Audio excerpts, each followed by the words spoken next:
कि अगर वो दलित महिला है तो दलित का मुद्दा उठाओ, अगर वो मुस्लिम महिला है तो मुस्लिम महिला का मुद्दा उठाओ। अरे महिलाओं का एक ही मुद्दा है, हमें सुरक्षा चाहिए, सम्मान चाहिए, रोजगार चाहिए, शिक्षा चाहिए, बेरोजगारी से छुटकारा चाहिए, भूखमरी और गरीबी से छुटकारा चाहिए। आप उन मुद्दों को क्यों दबाते हैं? आप उन मुद्दों को दबा के कभी मुस्लिम का मुद्दा लाएंगे, कभी 3 तलाक का मुद्दा लाएंगे, कभी दलित महिला का मुद्दा लाएंगे। कभी आपने सोचा है कि वो कैसे ज़िंदगी जी रहे हैं? कभी सरकार ने कभी सोचा है कि बस्तियों में महिलाएं आज भी रात के 3 बजे पानी क्यों भर रही है? हम मंगल ग्रह में पानी लेने की बात करते हैं, हम मंगल ग्रह में एक पत्थर की रिसर्च करने की बात करते हैं। जिस धरती पे जीवन बसा हुआ है उनकी ज़िंदगियाँ कैसी हैं?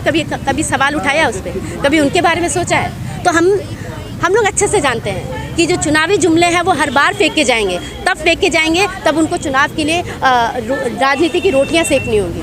पर हम लोग सचेत हैं इस चीज़ से। 70 साल से लेकर अभी तक कुछ नहीं बदला है। इतना ब्रूटल रेप केस होता है, उसकी हत्या कर दी जाती है। फांसी देने से क्या हुआ?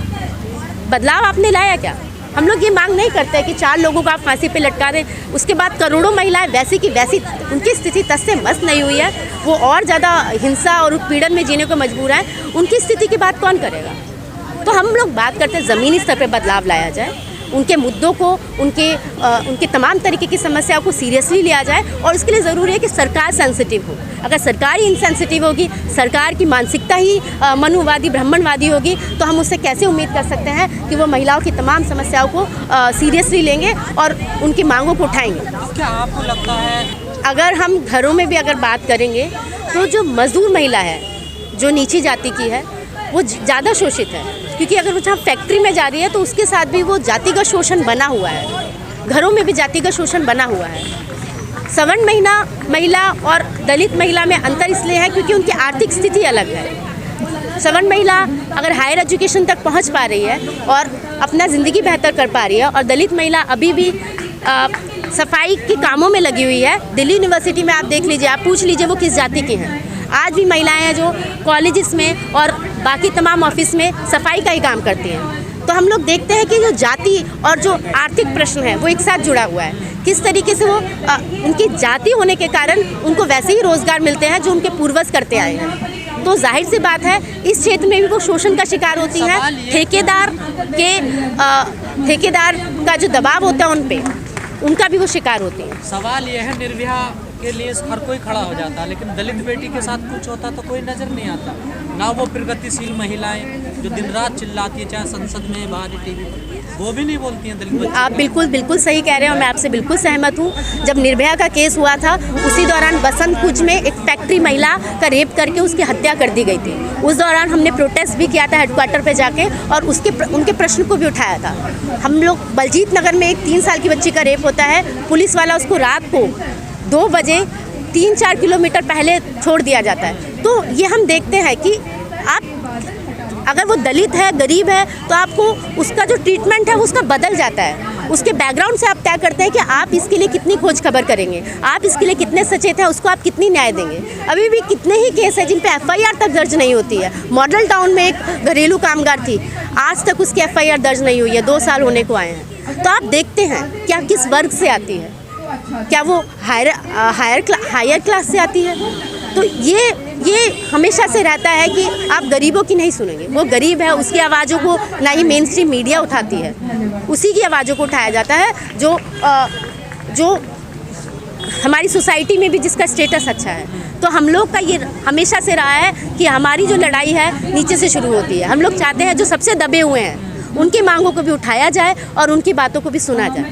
तो ये हमारी मांगे हैं। लेकिन महिलाएं तो हर पैमाने पर कहीं ना कहीं किसी न किसी के निशाने पर रहती हैं, चाहे वो कपड़े पहनने को हो या कहीं बाहर घूमने को लेकर हो। जैसे अभी फिलहाल में दीपिका पादुकोण का चल रहा, उन्होंने बिकनी कलर की क्यों पहन ली, इसको लेकर भी दिक्कत होगी लोगों को, बताइए।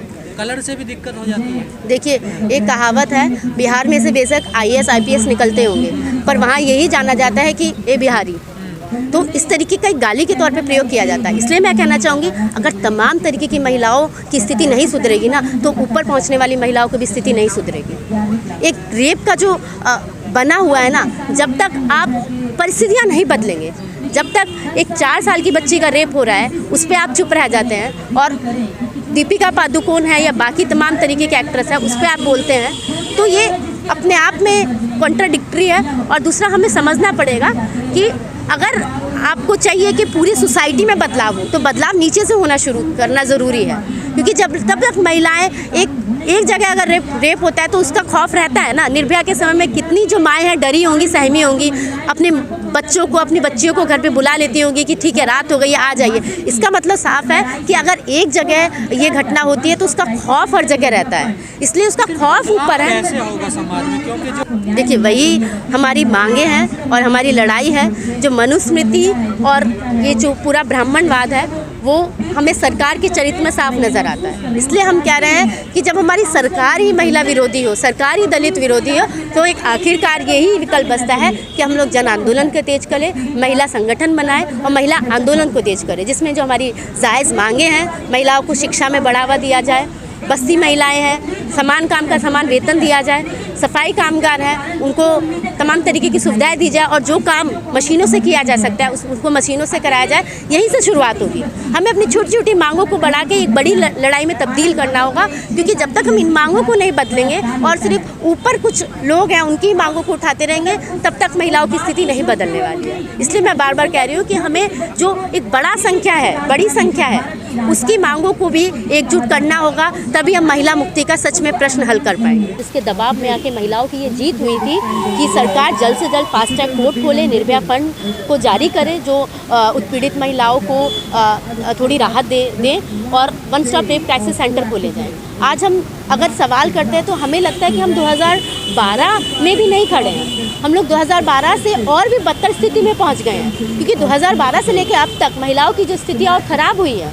आप देख लीजिए, लगातार हम देखते हैं कि बीजेपी सरकार में खासकर अगर हम डाटा देखेंगे तो महिलाएं असुरक्षित और ज़्यादा हुई हैं, महिलाओं को नौकरियों से और निकाला गया है, महिलाओं की जो काम की जगह है वो बहुत ही असुरक्षित है, महिलाओं के लिए कोई भी एंटी सोशल हैरेसमेंट कमेटी जैसी किसी भी फैक्ट्री में, कारखाने में या किसी भी असंगठित क्षेत्र में कोई भी ऐसी कमेटी काम नहीं करती है। तो हम सवाल पूछना चाहते हैं कि क्या किया है आपने चुनाव के लिए कई तरीके के वादे किए होंगे। 2012 से लेकर 2022 तक करोड़ों रुपया उड़ा दिया गया होगा, चुनाव में प्रचार में उड़ा दिया गया होगा। अगर यही पैसा अगर निर्भया फंड में लगाया जाता, one stop rape crisis centre में लगाया जाता और बाकी तमाम तरीके की सुविधाएं देने के लिए लगाया जाता, तो आज हम सुरक्षित महसूस करते। इसलिए आज हम मजबूर हैं कि हमें यहाँ पे प्रोग्राम करना पड़ रहा है, क्योंकि हम जानते हैं कि समाज में मनुस्मृति से लेकर अभी तक, उस समय से लेकर अभी तक महिलाओं को दोयम दर्जे का समझा गया है, उसका रूप बदल गया है। ये हो सकता है कि पहले जैसा उत्पीड़न अब नहीं है, पर हम देखते हैं कि अभी भी जो उसका एक्चुअल में जो घटनाएं जो महसूस करती हैं महिलाएं, वो अभी भी सेम है।